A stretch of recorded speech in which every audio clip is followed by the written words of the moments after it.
You're standing in your pantry. The power's been out for 3 days. Your neighbors are panicking. But 20 miles down the road, in a farmhouse with no electric bill and no grocery runs scheduled this month, an Amish family hasn't even noticed because they stockpiled 10 specific items years ago. Items that have quietly vanished from American shelves.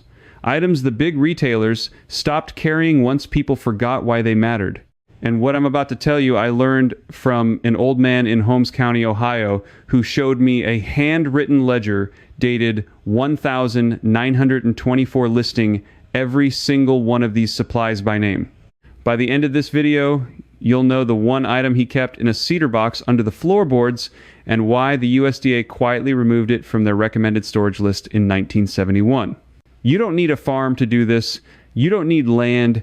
If you own a house, a closet, or even a single shelf, this works for you. The first time I walked into one of these homes near Millersburg, I spent 20 minutes looking for the thermostat. There wasn't one. There was no refrigerator humming. No freezer, no pantry full of plastic-wrapped cereal boxes, just rows of glass jars, burlap sacks, and tin canisters lined up like soldiers along a cool stone wall. And the woman of the house, Sarah, told me something I'll never forget. She said, "We don't stockpile because we're afraid. We stockpile because we remember." That sentence stayed with me for months because I realized most Americans don't remember. We've been trained to trust the shelf at the supermarket, to trust the truck that arrives on schedule, to trust the power grid that keeps our freezer cold. The Amish never trusted any of it. And the items they kept on hand, the ones I'm going to walk you through right now, are the same items their grandparents kept in 1890. They didn't disappear because they stopped working. They disappeared because something replaced them on the shelf, and the something that replaced them was always more expensive, always less durable, and always required you to come back and buy more. The first item is hard red winter wheat berries, not flour, not bread mix. Whole, unground wheat berries stored in food-grade containers with bay leaves tucked between the layers. A 1,943 Penn State Extension bulletin documented that properly stored wheat berries remain viable for over 30 years. 30 years. Compare that to the bag of flour in your kitchen right now, which goes rancid in about 8 months because the germ oil oxidizes the moment the grain is cracked open. The Amish grind their wheat the morning they bake. That's why their bread tastes different. That's why their families don't develop the digestive issues that plague the rest of us. And here's what they don't tell you at the grocery store. A 50-pound bag of hard red winter wheat berries costs less than $30 in most farm supply stores, and it will feed a family of 4 for nearly 2 months. But you can't find it at Walmart. You have to know where to look. The second item is rendered lard in stoneware crocks, not vegetable oil, not shortening from a plastic tub, pure, white, properly rendered pork lard sealed under a layer of its own fat. The Amish have been doing this since they arrived in Pennsylvania in the 1730s. And here's the part that will surprise you. A 1,956 study from Ohio State University tested traditional crock-stored lard and found it remained stable and edible for over 4 years at cellar temperatures. 4 years. With no refrigeration. The reason you've never heard this is because in the 1960s, the seed oil industry spent millions convincing American housewives that lard was dangerous. It wasn't. It was just competition. And it was free if you raised your own hog, which made it the enemy of every corporation selling cooking oil in a plastic bottle. The third item is apple cider vinegar with the mother, stored in dark glass jugs. The Amish use it for everything: preserving vegetables, cleaning, treating livestock, settling stomachs. Cornell University published a study in 1988 confirming that raw apple cider vinegar with the mother retains its antimicrobial properties for over a decade when stored away from light. The clear, filtered vinegar you buy at the supermarket has been pasteurized and stripped of everything that made it useful. It's vinegar in name only. The fourth item is hard tallow candles, not paraffin. Paraffin is a petroleum byproduct that didn't exist on American farms until the late 1800s. Before that, every household made tallow candles from beef fat, and a single tallow candle burns for 7 to 9 hours with almost no smoke. The Amish still keep boxes of these stored in their cellars. When the power goes out in your neighborhood, you're scrambling for batteries. They're lighting a candle that costs them nothing to make and lasts longer than anything you can buy at the hardware store. The fifth item is dried navy beans in glass jars with oxygen absorbers. A study from Brigham Young University in 1995 confirmed that properly stored dried beans remain nutritionally viable for over 30 years. 30 years from one harvest. And yet, most Americans buy beans in small cans, pay 4 times the price, and throw them out when the can dents. Now, if you already own a house and you're thinking this only applies to people building from scratch or living on a farm, stay with me. Because this next part is specifically for you.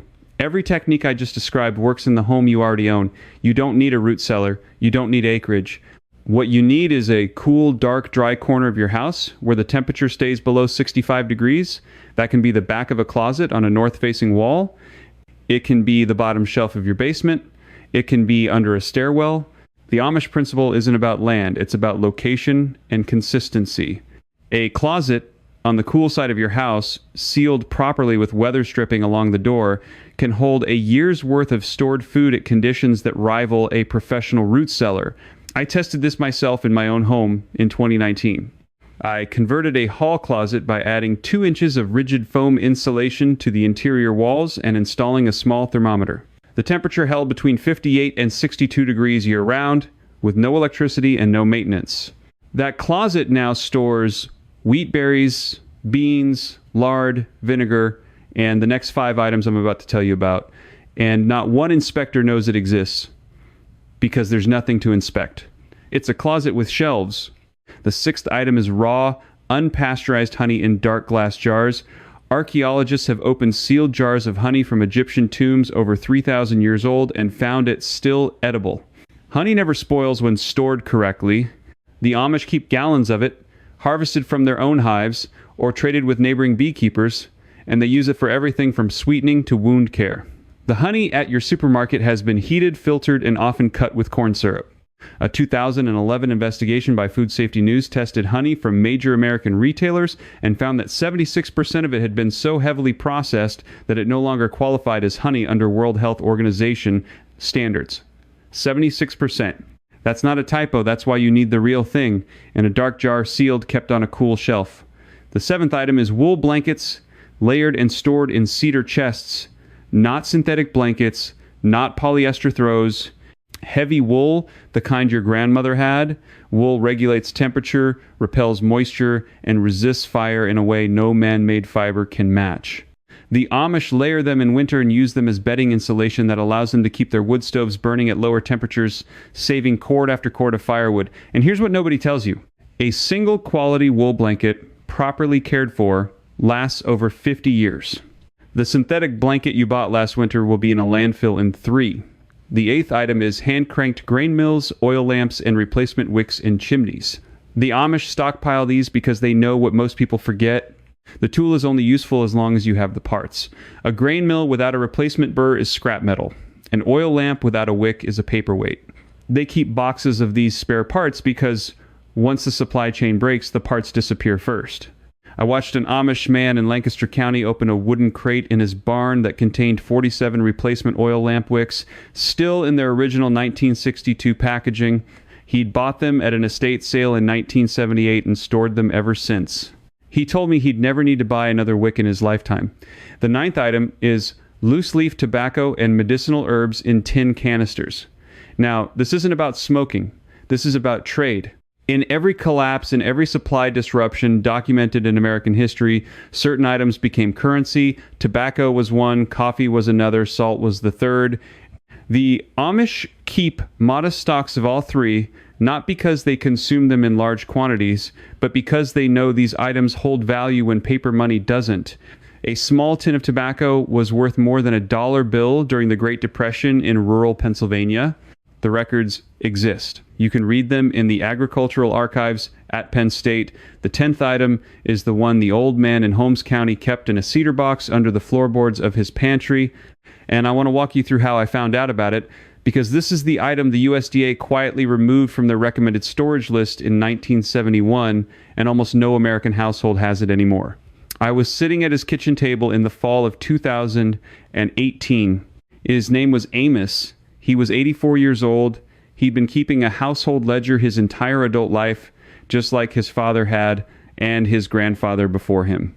He pulled out a leather-bound book dated 1924, written by his grandfather, and he opened it to a page that listed household supplies. At the very bottom of that page, written in faded pencil, were two words, slaked lime. Slaked lime is calcium hydroxide. It's the white powder that the Amish have used for over 200 years to preserve eggs.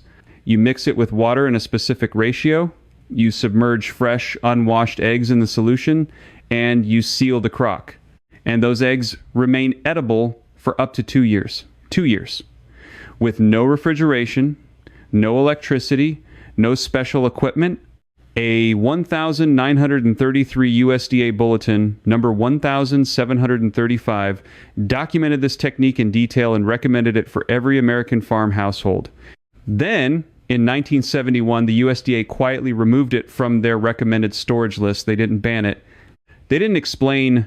They simply stopped mentioning it right around the time the commercial refrigeration industry was lobbying hard for every American home to upgrade to larger electric-dependent appliances. The technique didn't disappear because it failed. It disappeared because it competed with something profitable. And the Amish never stopped using it. Amos kept a 5-pound bag of food-grade slaked lime in that cedar box, along with a stoneware crock, and during the months when his hens laid heavily, he would water glass 200 eggs at a time. Those eggs fed his family through winter. He hadn't bought eggs from a store in over 60 years.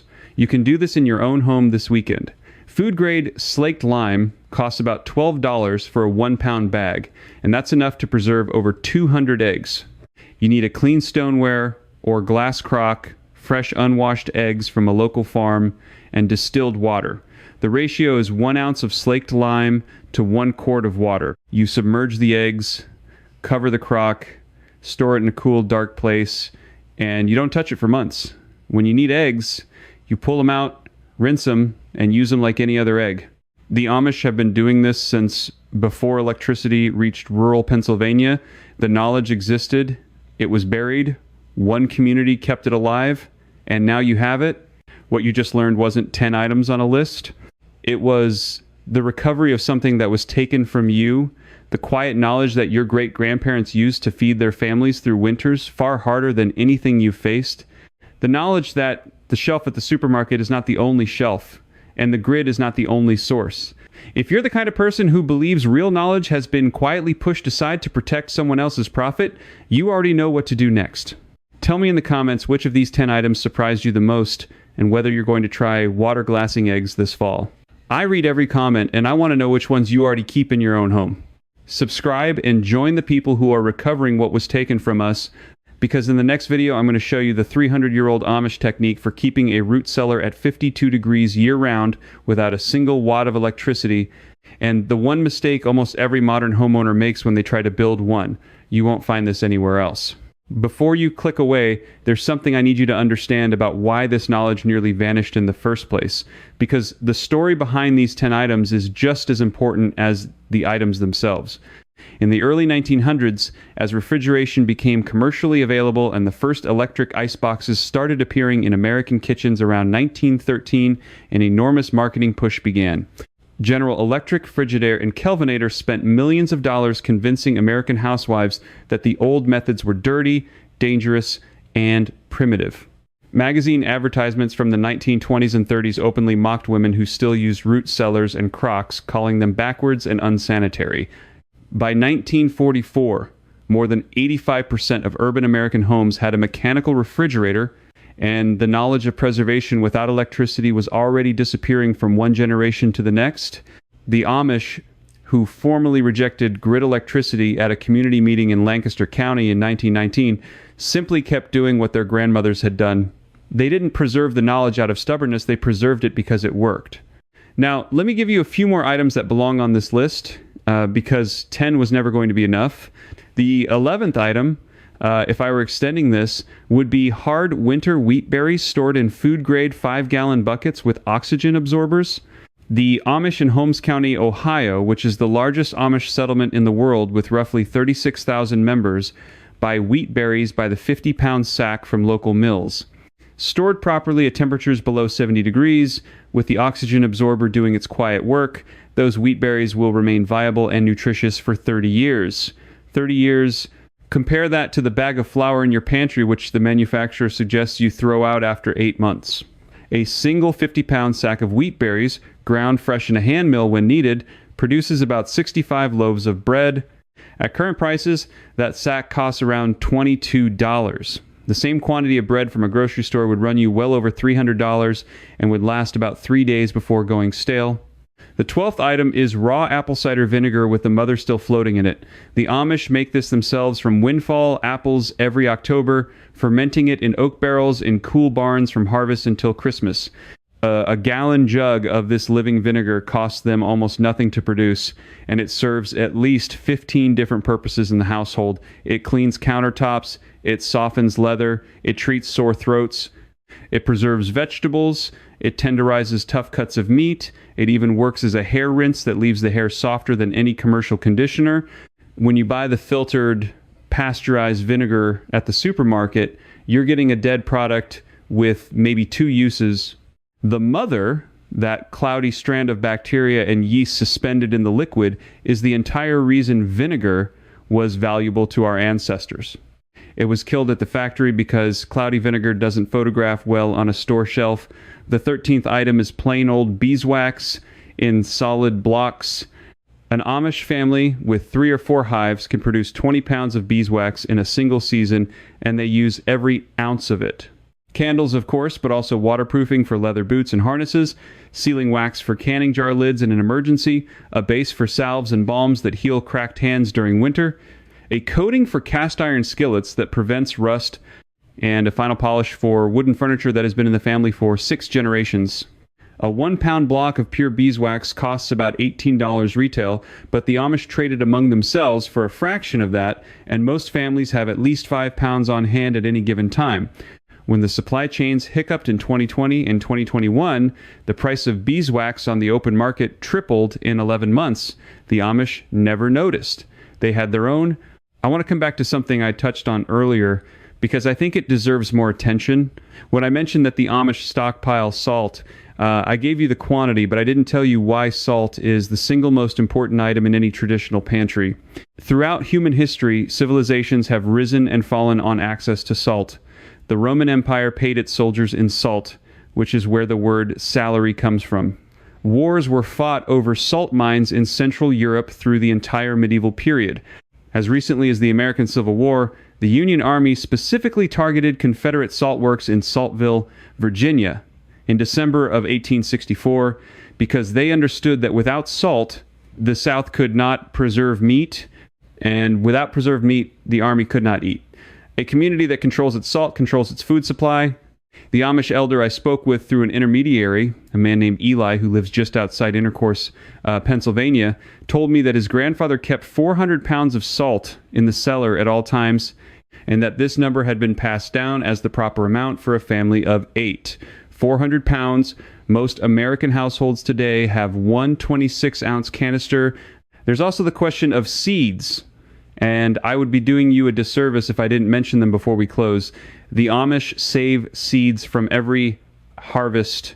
Heritage tomatoes, Brandywine and Mortgage Lifter and German Pink, varieties that were nearly extinct in the 1970s and were saved almost entirely by Amish and Mennonite seed savers in Pennsylvania, Ohio, and Indiana. Beans like the Cherokee Trail of Tears, which has been continuously grown in plain communities since the 1830s. Sweet corn varieties that do not exist in any commercial seed catalog. When you buy seeds from a major retailer, you're often buying hybrid seeds, which means the second generation will not grow true. You cannot save those seeds. You must buy new ones every year. This is by design. The Amish save seeds from open-pollinated heritage varieties, and a single tomato can produce enough seeds for 50 plants the following year. A jar of saved seeds in an Amish pantry might contain enough genetic potential to feed a family for a decade. Think about everything I've just told you. Think about what it means that an entire parallel food system has been operating quietly in the middle of America for 300 years, while the rest of us became completely dependent on a supply chain that we don't control, can't see, and don't understand. The Amish didn't predict the future. They simply refused to abandon the past